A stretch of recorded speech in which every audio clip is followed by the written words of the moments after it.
এই কি রে, তোর কি হলো? তাড়াতাড়ি রান্না কর, মানুষটা তো এক্ষুনি চলে আসবে, আর আসলেই তো খেতে চাইবে। তোর কি সে খেয়াল আছে? হ্যাঁ গো দিদি, এই তো প্রায় হয়ে এসেছে আমার রান্না, আর অল্প একটু সময় লাগবে। হাত চালিয়ে কাজ কর, সেই কখন থেকে বলছি আর একটু সময় লাগবে, আর অল্প একটু সময় লাগবে, এই করে করে তোর একটু সময় তো আর ফোরাচ্ছেই না যেন। তুমি এমন কেন করছো বুবু? আমি তো সেই সকালবেলা উঠে রান্না শুরু করেছি। একা মানুষ এতগুলো পদ কি করে করব? তুমি তো ওইখানে বসে আছো, আমাকে একটু সাহায্য করলেও তো পারো। আহা, শখ দেখো, নিজে তো একেবারে কয়লার মতো কালো, এখন তুই কি চাচ্ছিস রান্না করতে গিয়ে আমিও তোর মতো পুড়ে কালো হয়ে যাই? না বুবু, তা কেন হবে? আমি সেই সকালবেলা থেকে রান্না করছি তো, তাই আর পারছি না। একটু সাহায্য করার মানুষ থাকলে খুব ভালো হতো, তাই তোমাকে বললাম। যা করার তুই একা একাই কর, আমি আর রান্না বাড়া করতে পারবো না। তুই রান্না কর, আমি দেখে আসি মানুষটা এলো কিনা।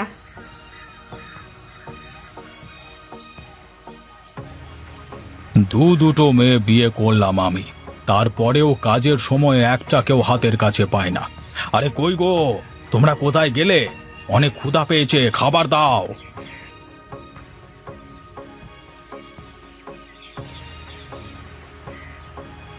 এই তো আমি এসে গেছি গো, আমি এসে গেছি।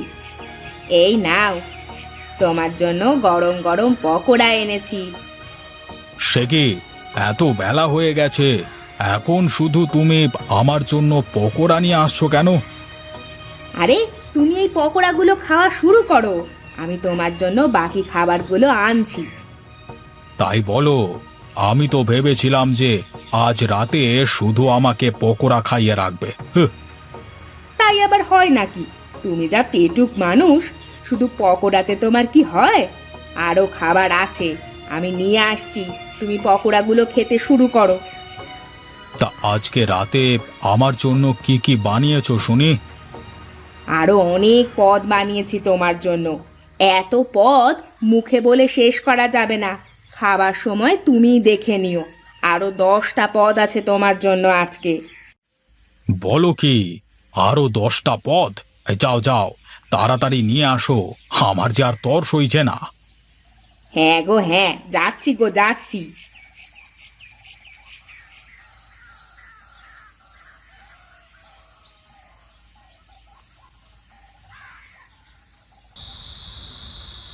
এত খাবার, হ্যাঁ, কোনটা থেকে শুরু করব তাই তো ভেবে পাচ্ছি না। তুমি কষ্ট করে আমার জন্য এত খাবার কেন বানাতে গেলে? আরে এটা আর কষ্ট কিসে? আমি তোমার জন্য বানাবো না তো কার জন্য বানাবো বলো? নাও নাও, খাবার যখন বানালে তখন আমার উচিত তোমাকে কিছু একটা উপহার দেওয়া। ও বাবা, এই চেনটা তো অনেক সুন্দর দেখছি, তাই এটা তুমি আমার জন্য নিয়ে এসেছো? হ্যাঁ গো, চেনটা আমি তোমার জন্য নিয়ে এসেছি।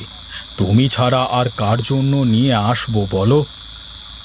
বাহ, কষ্ট করে রান্না করলাম মালতী, আর সোনার চেন পেলাম আমি।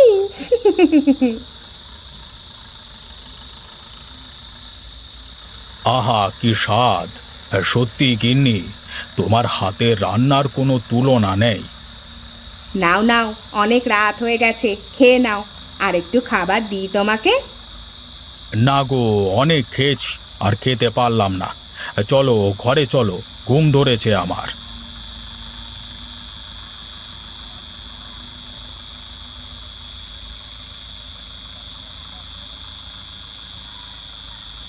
কি হাল বানিয়ে রেখেছে টেবিলটার!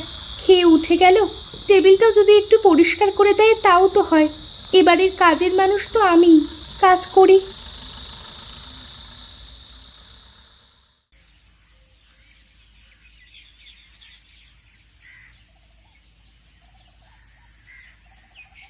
ছোট গিন্নি, ছোট গিন্নি। সে কি, আপনি কখন আসলেন? বসেন বসেন, আমি আপনার জন্য চা করে এনে দিচ্ছি। সে কি, তুমি ঘরে না ঘুমিয়ে এখানে কেন ঘুমাচ্ছ? তুমি কি সারা রাত এখানেই ছিলে?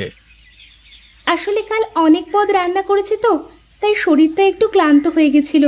যেই না চেয়ারের ওপর একটু বসে টেবিলে মাথা ঠেকিয়েছি অমনি ঘুমিয়ে পড়েছি। সে কি, তার মানে কালকে রাতে এত খাবার সব ছোট বউ রান্না করেছে, আর আমি বড় বউ রান্না করেছে ভেবে চেনটা বড় বউকে দিয়ে দিলাম।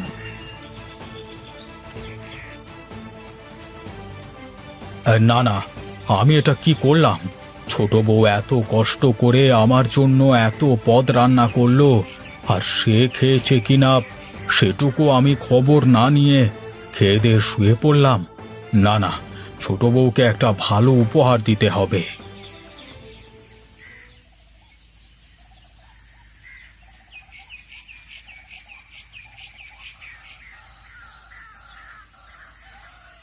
কি ব্যাপার, মানুষটা চা না খেয়ে আবার কোথায় চলে গেল?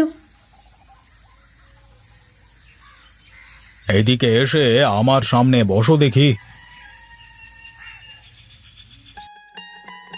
এ কি, কি করছেন? এত দামি সোনার গয়না আমাকে কেন দিচ্ছেন? এই গয়নাটা তোমারই প্রাপ্য।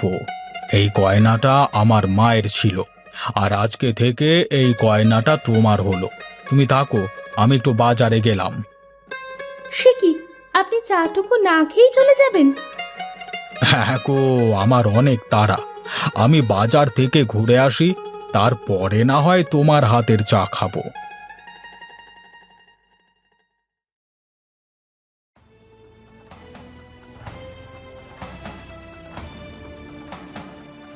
কিরে, তুই এই সোনার হার কোথায় পেয়েছিস? কোথায় আর পাবো, এই হারটা তো আমাকে সে উপহার দিয়েছে। মিথ্যা কথা বলার জায়গা পাস না তাই না? যে মানুষটা তুই কালো বলে তোকে দেখতে পায় না, সেই মানুষটা তোকে হার উপহার দিয়েছে। তুই নিশ্চয়ই এই হারটা চুরি করেছিস। দে, দে হারটা আমাকে ফেরত দে। যা, এখনই বাড়ি থেকে বেরিয়ে যা। আলমারি থেকে মায়ের হার চুরি করা, এখন বলছিস তোকে উপহার দিয়েছে হারটা।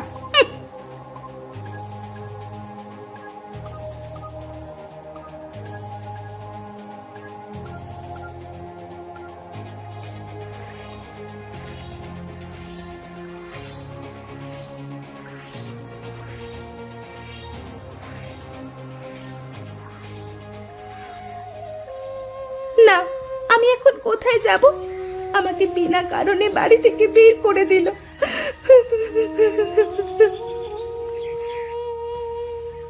আরে, এই লিচু কোথা থেকে আসলো এখানে? আরে, আমি তো একটা লিচু গাছের নিচে বসে আছি। দেখি তো খেয়ে লিচুটা কেমন।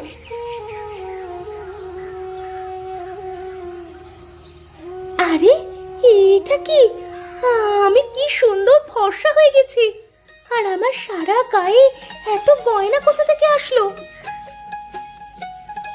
ভয় পাস না মেয়ে, আমি জাদুর লিচু গাছ। আমার লিচু খাবার ফলে তোর এমন পরিবর্তন হয়ে গেছে। যার মন যত সুন্দর, সে আমার ফল খেলে তত সুন্দর হয়ে যায়। তোমাকে অনেক ধন্যবাদ লিচু গাছ। আসলে আমি কালো বলে আমার নিজের স্বামীর কাছেও দাম পেতাম না, আমাকে কেউ দেখতে পারতো না। যা, এখন তুই বাড়ি যা, দেখবি সবাই তোকে পছন্দ করবে।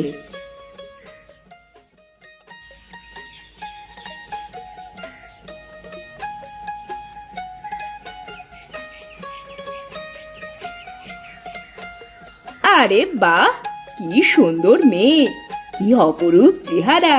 তা কে এই মেয়ে? কে তুমি? এখানে কি চাই তোমার? আমি মিনতি। আমাকে চিনতে পারছেন না আপনারা? আরে তাই তো, এটা তো আমার মিনতির গলার আওয়াজ। কিন্তু তুমি এত সুন্দর হয়ে গেলে কি করে? কি বলছিস? তুই সত্যি লিচু খেয়ে এমন সুন্দরী হয়েছিস? হ্যাঁ গো হ্যাঁ, আমি এই লিচু খেয়ে এমন হয়েছি। সে কি, তুমি এখন আবার কোথায় চললে? হ্যাঁ, আমি আসছি, তুমি একটু বসো।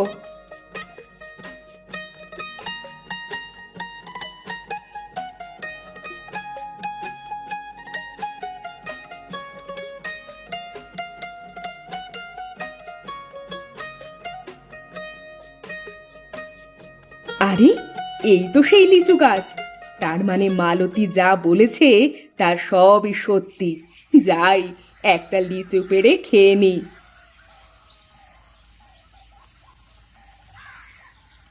আরে এ তো অনেক লিচু পড়েছে দেখছি। যাই যাই, লিচুগুলো কুড়িয়ে খেয়ে নি।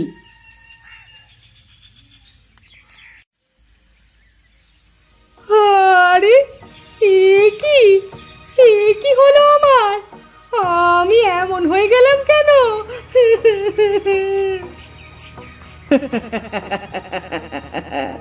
আমার এই লিচু খেলে যার মন যেমন সে তেমন রূপ পায়।